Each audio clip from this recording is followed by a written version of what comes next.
Imagine standing in the middle of a storm. Thunder cracks above you, winds howl, chaos swirls around you, and yet, within, you feel nothing but calm. Not because you're numb, not because you're ignoring the world, but because you've built something no storm can touch, an inner fortress. This fortress isn't made of brick or stone. It's forged from clarity, discipline, and self-mastery, the kind taught by the Stoics, refined over centuries. And in today's world of noise, speed, and constant opinions, this inner peace is no longer optional, it's essential. In this video, we'll uncover how to build that fortress. We'll explore the path to a calm mind, the courage to endure criticism, and the clarity to pursue a life of deep meaning without being shaken by every wave that hits you. Let's begin.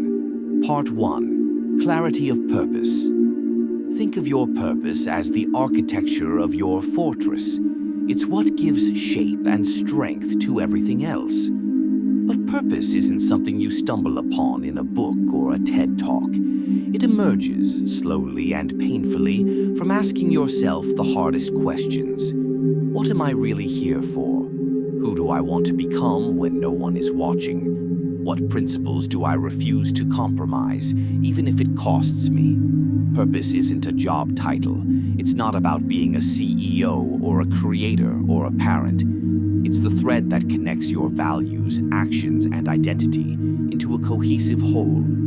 It's what helps you say no to distractions and yes to what matters.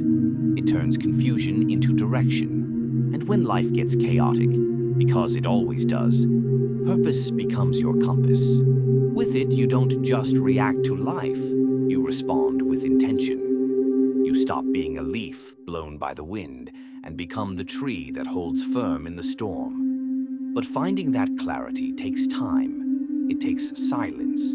It takes honest reflection without performance or pretense. And once you have it, you must protect it, because the world will test it. It will lure you with shortcuts and shiny alternatives. But if your purpose is true, if it's rooted in something deeper than ego, no temptation will uproot you for long. Part 2. Guarding your mind. A fortress is only as strong as its gates, and your mind, your inner citadel, is under constant siege, not from armies but from distractions, doubts, and negativity. To live well, you must become the vigilant guardian of your mental space. Ask yourself, what do I allow into my mind? What kind of thoughts am I entertaining? Do I nourish my thinking or pollute it? Marcus Aurelius said, "You have power over your mind, not outside events." Realize this, and you will find strength. This is not just philosophy, it's a survival skill. In practice, it means choosing what media you consume, what conversations you dwell in, what opinions you internalize. Guarding your mind also means observing before reacting. When anger flares or anxiety rises, don't act. Just observe. Create a pause. That moment, that sacred space between stimulus and response, is where your freedom lives. And most importantly, develop a mindset that welcomes challenge. Not because suffering is noble, but because discomfort is a mirror. It shows you what you still cling to, what you're still afraid of, what you haven't mastered yet. View obstacles not as enemies, but as teachers. Each one is an invitation to sharpen your character, refine your values, and deepen your resolve. Part 3. The art of handling criticism. In a world of constant judgment, criticism is inevitable. Whether it's a stranger online, a boss at work, or someone you love, you will be misunderstood. You will be doubted. The Stoics knew this well. They taught that while we cannot control others' words, we always control our interpretation of them. So the question isn't, how do I avoid criticism? It's, how do I meet it with clarity, not insecurity? First, check the source. Is the criticism coming from someone who lives by the values you admire? If yes, listen. If not, discard. Second, ask, Is there truth in it? Even the harshest words can contain useful insight. But don't let someone else's projection become your truth.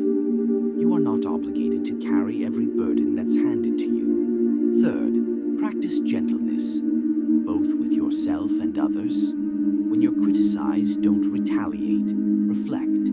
When someone lashes out, don't mirror their fire. Hold your ground with grace. Because how you handle criticism says more about your strength than how you handle praise. And over time, you'll notice something. Criticism stops wounding you when you stop relying on it to define you. You no longer need validation because your values validate themselves. Part 4. Mastering offense and emotion. What offends you reveals you. That's the uncomfortable truth. When someone mocks you, dismisses you, or insults your path, what stings is not their words. It's the meaning you give to those words. Epictetus taught that no one can harm you unless you let them. Offense is not an attack, it's an invitation. An invitation to examine what still controls you. So, how do we master offense? First, allow the emotion to rise, but don't act on it. Observe it like you'd watch a storm through a window. Let it pass. Then ask, why did this affect me? What part of me still needs healing, validation, or approval? This reflection builds self-awareness, and self-awareness builds power. Practice reframing. Instead of, I was insulted, say, I was given a chance to practice restraint. Instead of, they disrespected me, say, they showed me what I no longer need to be around. And finally, respond with empathy, not for them, but for yourself. Empathy for the part of you that used to overreact. Empathy for the person you're still becoming. When you stop letting offense define your emotional landscape, you create peace not just for today, but for life. Finally, you have created the unshakable you. In the end, Stoicism isn't about suppressing emotions or pretending to be untouchable.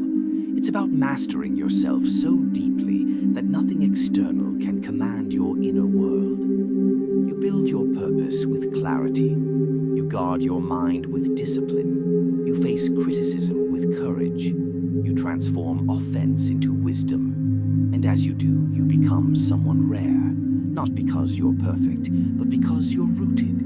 The world will still rage, the winds will still howl, but inside your fortress stands tall, unshaken, unmoved, unbreakable. If this video made you stronger emotionally, don't forget to like the video to support the channel. Comment below.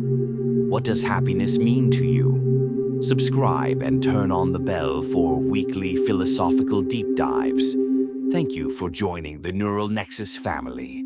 I truly appreciate each of you for watching this video.